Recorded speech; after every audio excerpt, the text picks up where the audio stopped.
It's finally over as Jonathan Kuminga and the Warriors agree to a deal, but we're also going to tell you it's not actually over.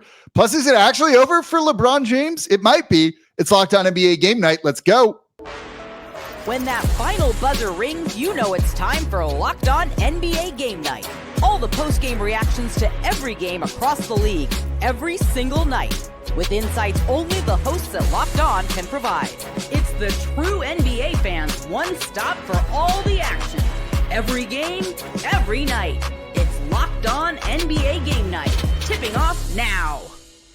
Welcome to another edition of Locked On NBA Game Night. Every game, every night, at least during the season. And we're almost there, John. It is October. That means we are in the month that the regular season starts. Wow.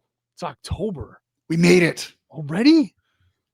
The national nightmare is over. Just like our national nightmare of knowing what's going to happen with Jonathan Kuminga is over as well. We're going to talk about that in today's episode of Locked On NBA Game Night. We'll look at LeBron missing the start of training camp.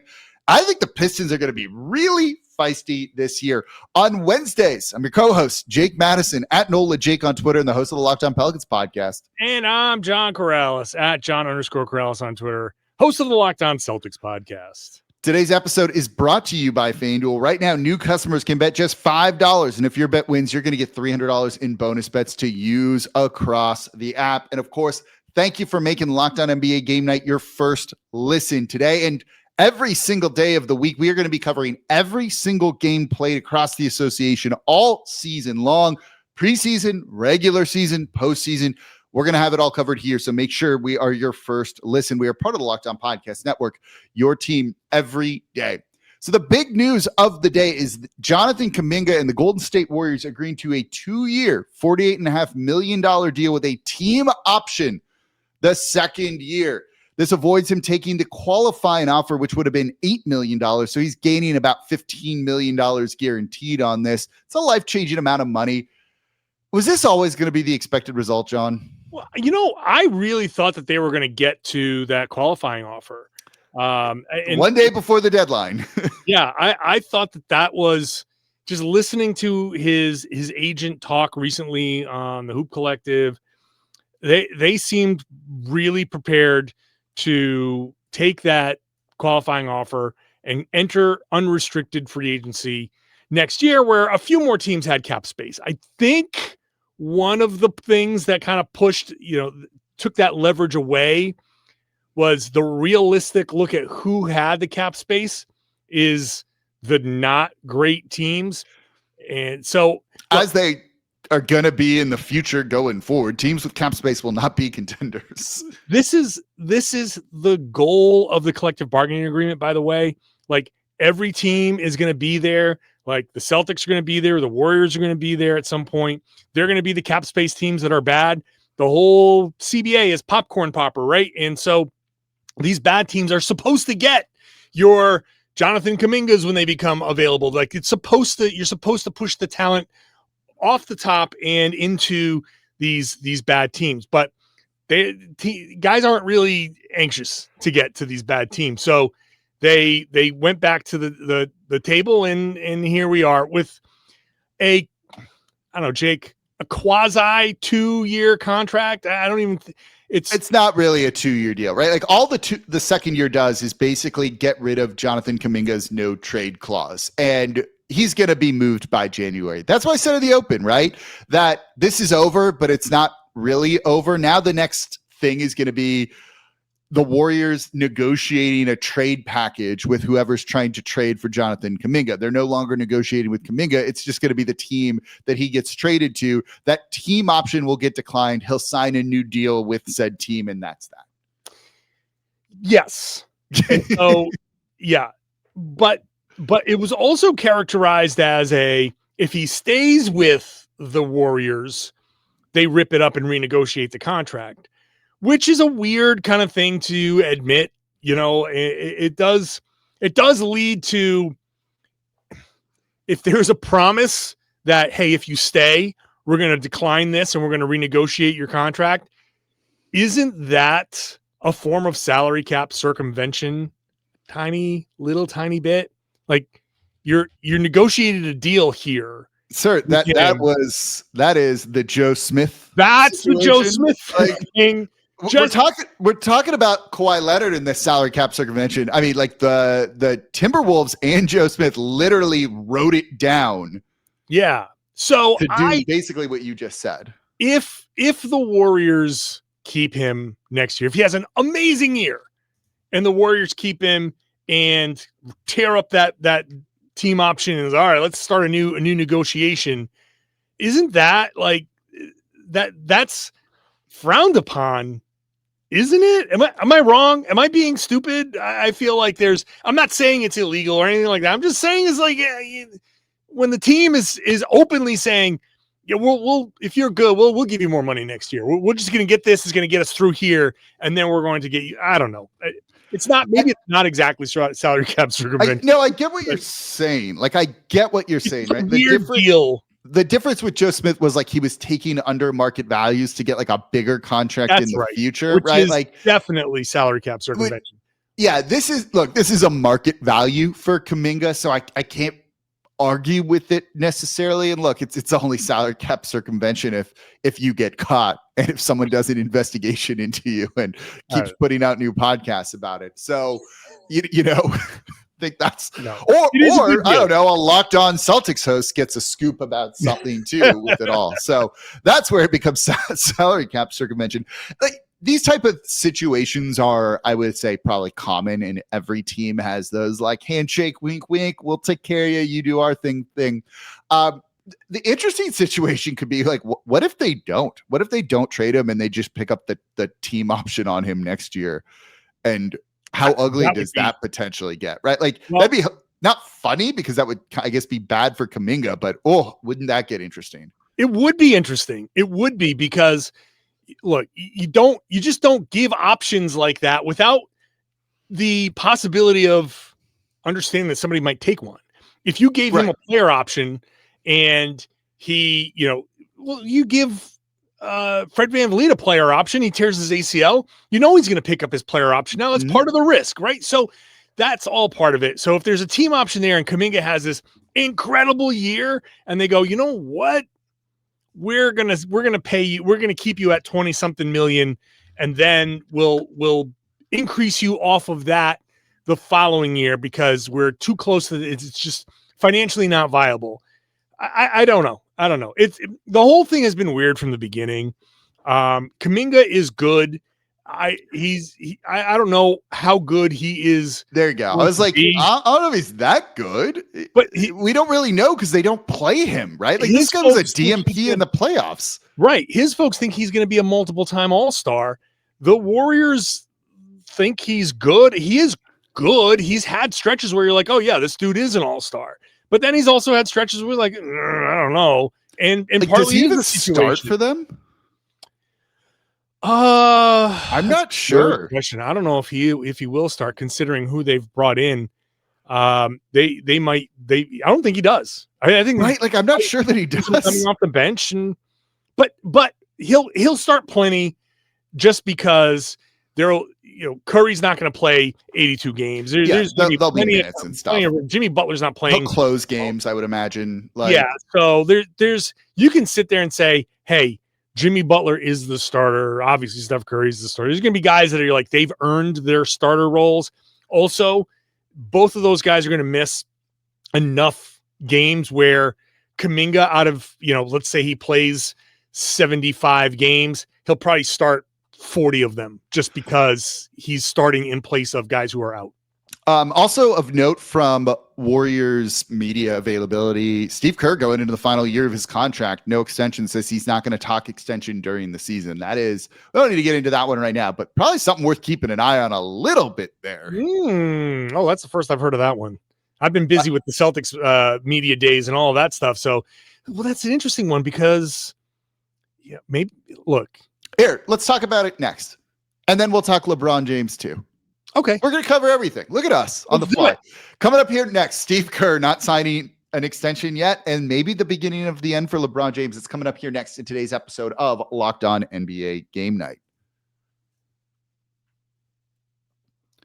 Today's episode of Locked On NBA Game Night is brought to you by FanDuel. The NFL season is here, and FanDuel has an offer you don't want to miss because right now, new customers can bet just $5, and you're going to get $300 in bonus bets if you win.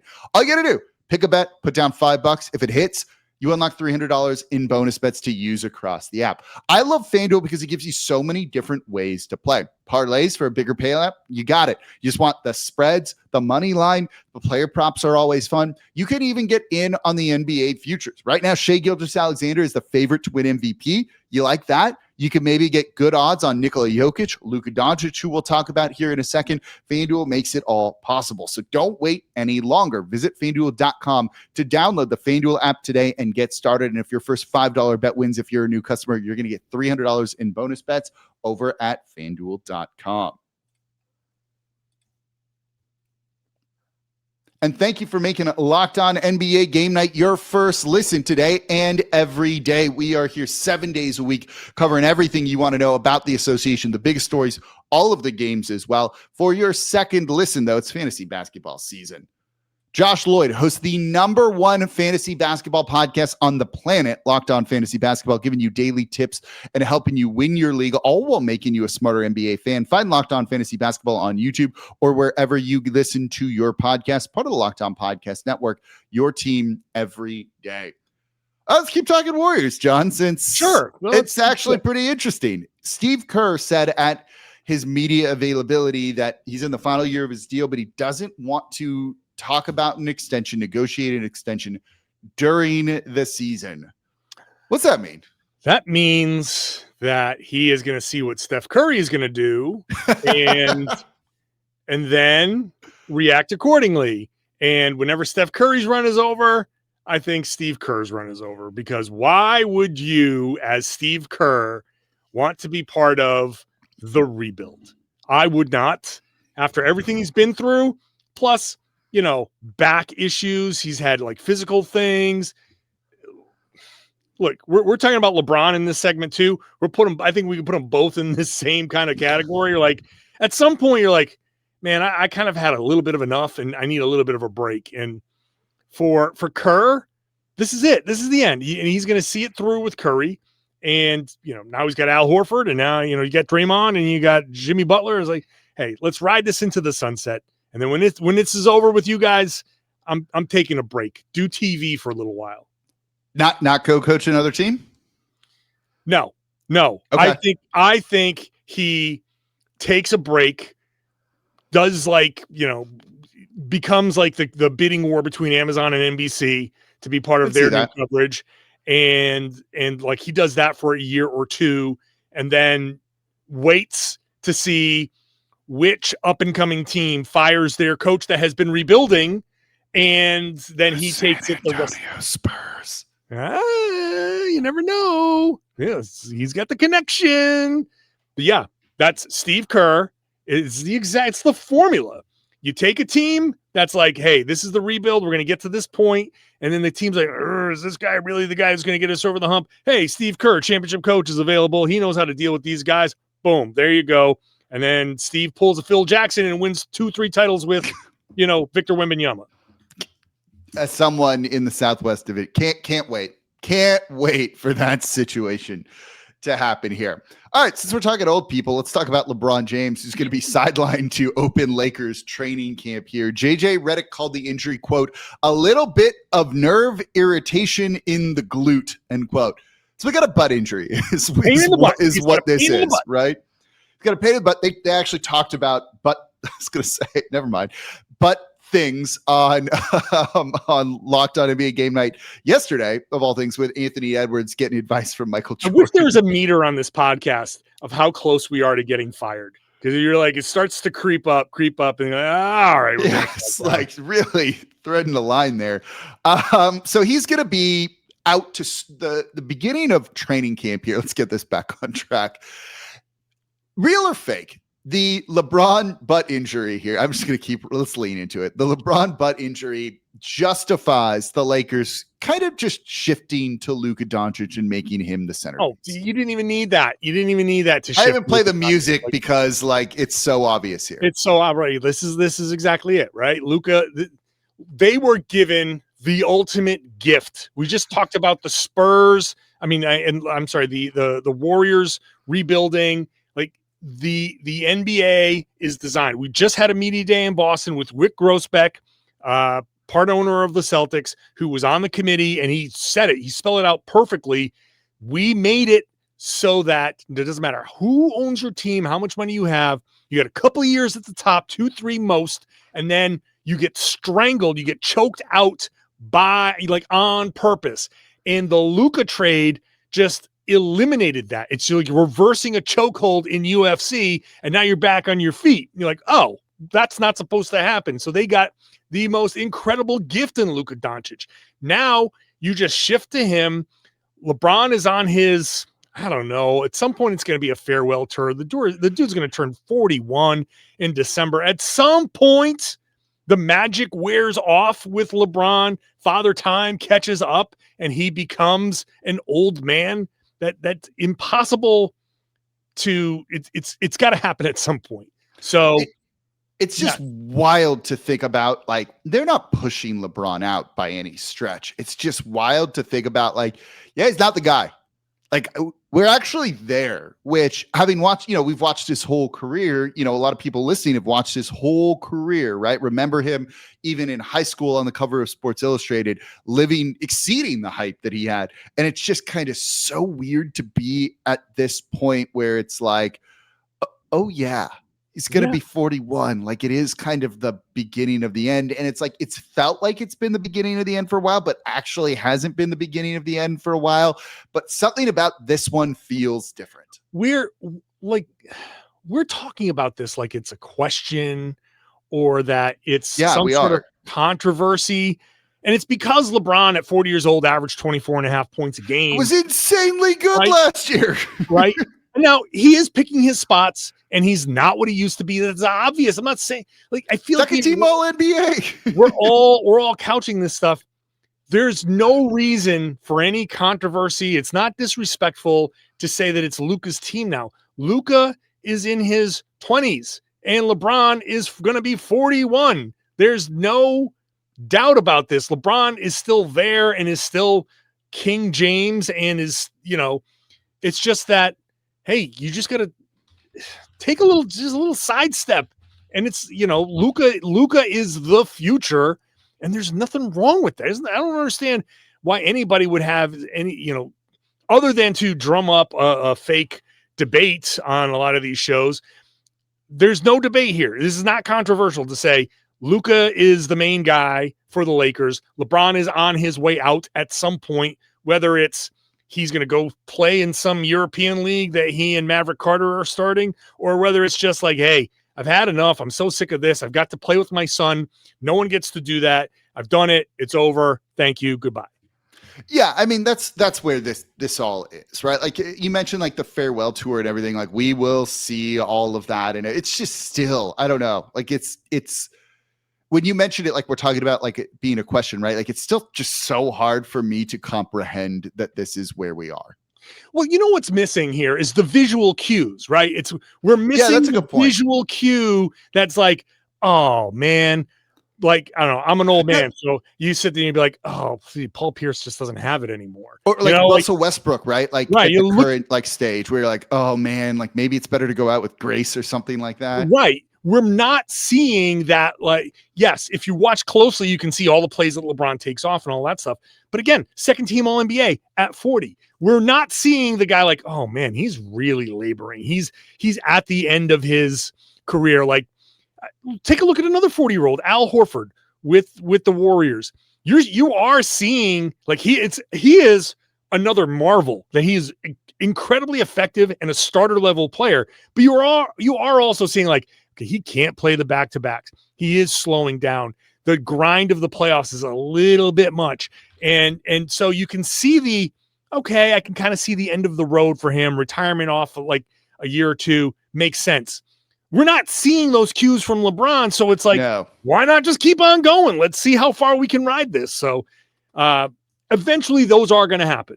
Eventually you're going to be like, and LeBron might be the prime candidate to be the guy who retires before we get to the sad part, and just be like, hey, let's remember him for being amazing. And like going out, I don't know. I want to say going out on top. I don't think the Lakers are a championship team, but going out on his terms and still being great while you know on his way out.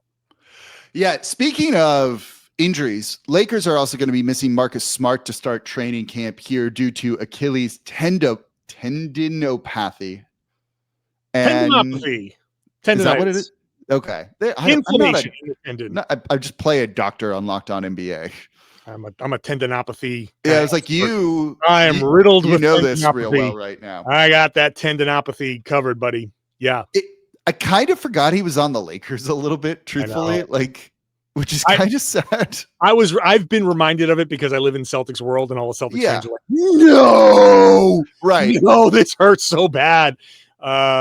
We should have gotten used to it with Rondo winning a championship there. But look, the Lakers are in this like tenuous spot where you need Marcus Smart, you need LeBron, but like LeBron with the glute injury, you know, a tendinopathy starting the season is that tends to linger.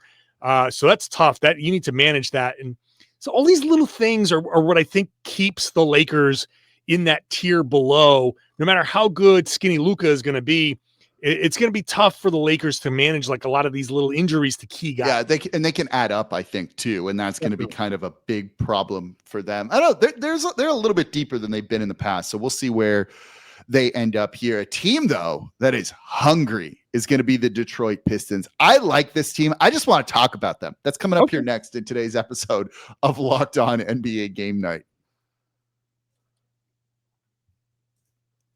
Today's episode of Locked On NBA Game Night is brought to you by Peloton. Peloton is shaping the future of fitness with the brand new Peloton Cross Training Tread Plus, powered by Peloton IQ. It's their most advanced equipment yet, designed to give you real-time guidance and endless ways to move. So whether you're running, lifting, or cross-training with your favorite instructors, this is training reimagined. Peloton is built for breakthroughs with tools that help you plan, stay motivated, and reach peak performance. So I love the Peloton IQ system because it offers real-time strength coaching. It actually tracks your reps, suggests the right weights, corrects your form. It's making everything just safer and smarter. If you're new to weightlifting, you don't know what to do, having a tool like this is going to keep you healthy and get those gains that you're looking for.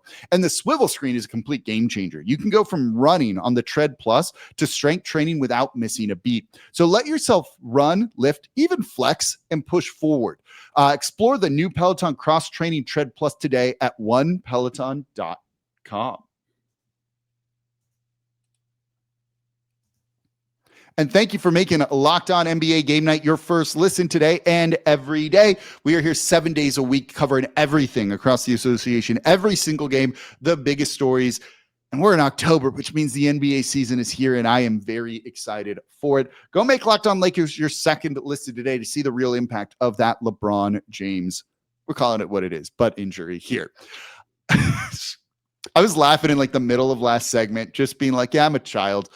All right, let's switch gears to the Detroit Pistons. You know, a feisty team. They were one of my favorite teams to watch last year. Obviously, one of the best stories of the season after the year they went through 2 years ago here. You know, they had that tough fought series against the New York Knicks, and it seems like they are coming into the league hungry here. Let me read you a quote from Cade Cunningham in their media day. Quote, "We've had an offseason of feeling that loss in the playoffs. We're all hungry. We've all got a chip on our shoulder, so there's not really much else to say about it. Now it's go time. We're all ready to shove our shoes back on and get back to it," end quote. I love this. I absolutely love this. Those shoes on, buddy. Shove them on. Shove them on. Get on the court. For a team that was like kind of feisty, that Knicks Pistons series was pretty fun, and it seemed like there were going to be multiple fights on any given night. For the Pistons to come in like this, let's play a game of real or fake. Is this real or fake? Just ask John and Jake. Real or fake, John? The Pistons are going to be the feistiest team this year. Feistiest. Ooh. The Houston Rockets might have something to say about that. Does Kevin Durant strike you as a feisty player? Sorry? Does Kevin Durant strike you as a feisty everybody player? else does. Well, I mean, Kevin Durant is feisty online. He's very feisty online. Yeah, on Twitter. Oh, boy. He's the feistiest Twitterer out there. So can I count that? Can I fold that in? Yeah, we got to factor that in. You're right. You're right. I think being mad online counts as feisty. So yeah, I would say they are the feistiest team in the East. Okay. And then Houston will be the feistiest team in the West, and then they can fight each other for the feisty championship while other teams play for the actual championship.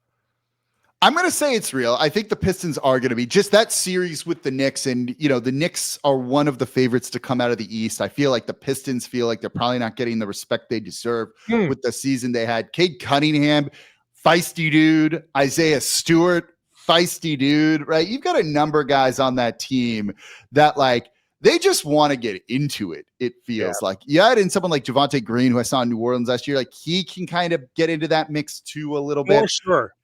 They're just gonna be a very fun team, in my opinion, and I'm very excited for them. Cade Cunningham with the season he had last year, but you also are getting Jaden Ivey back, and let's not forget how big that could be for them. This is someone who only played 30 games last year, but averaged over 17 points per game. Getting him back, he's full go, no restriction in training camp or anything like that. That's like one of those type of players that you look at the season they had kind of without him, and then you're adding that guy in. That's like a big free agent signing, essentially. Yeah, in a way, you can look at it that way because, especially, his shooting looked good to start the season. And he before the leg injury looked like, part of that core, part of that, if the Pistons are going to take that step into the top of the East, he's going to be a big part of that. So, yeah, man, I've been talking about the Pistons for a few years now because I go back to 2-3 seasons ago, and the Celtics were really, really good in a championship, looking to win a championship. I think it might have been the year they went to the finals. They lost a tough game right before the All-Star break to the Pistons, and I was like, right there, I'm like, this Pistons team is going to be legit. They are just they might have, and this plays into real, they are the feistiest team around. Yeah. They might have, if you were to stack all the chips on shoulders, it's so high, man. They would be the top. They would be at the top of the chips on the shoulders. If it would be like the bars on your phone, that would be the biggest bar, and it goes down from there. And I don't know, who would be the lowest, maybe Atlanta or something like that. But it would be the couldn't resist. Couldn't resist. Not resist. But they play like they are just disrespected. They play, and the old man in me says there's a little 2025, 26 version of the bad boy Pistons in there. Not like I have a very strong disdain, as they were one of the foils for the Celtics back in the 80s, but they play that similar style. They're not afraid. They will fight. Isaiah Stewart will fight. He will fight. He will fight. But they have that attitude. They have that. So I appreciate they're carrying that Pistons DNA forward. Just fits them, right? A modern version of that. It does fit them. It fits Cade. Cade's it just does, hard. You know what I mean? I got an identity that just works with the players, right? It works. And so, the Pistons, this is the type of attitude, that losing that series against New York, I think it might have been good for both teams. You need that fuel, right? That feeling to bottle up and use to motivate you. The Pistons, I know, because the Knicks beat the Celtics in that following series, and I heard Knicks players in their locker room talking about good thing for that Pistons series, because that really toughened them up. That's what the Pistons effect is that. In today's NBA, I think the league they want that kind of physical type of presence without going too rough and too crazy. Yeah, correct. I think the Pistons are kind of riding that wave. So I like them. I think they're going to be the team that nobody wants to play in the playoffs. Even if you beat them, you're just exhausted going into the next round or something like that. Nobody wins a series against the Pistons. You advance, but you don't win. You know what I mean?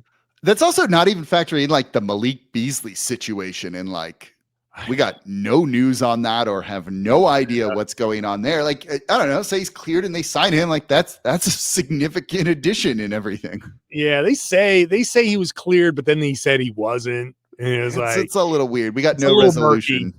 Yeah, no resolution at media day there.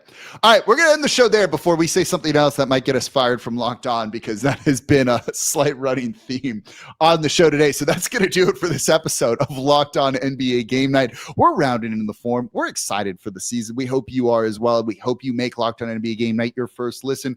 Part of the Locked On Podcast Network, your team every day. On Wednesdays, back to Wednesdays, your co-host, Jake Madison, at NOLA Jake on Twitter, and the host of Locked On Pelicans. And I'm John Karalis, at John_Karalis on Twitter, host of Locked On Celtics. Appreciate y'all listening. We'll see y'all next week. Butt injury.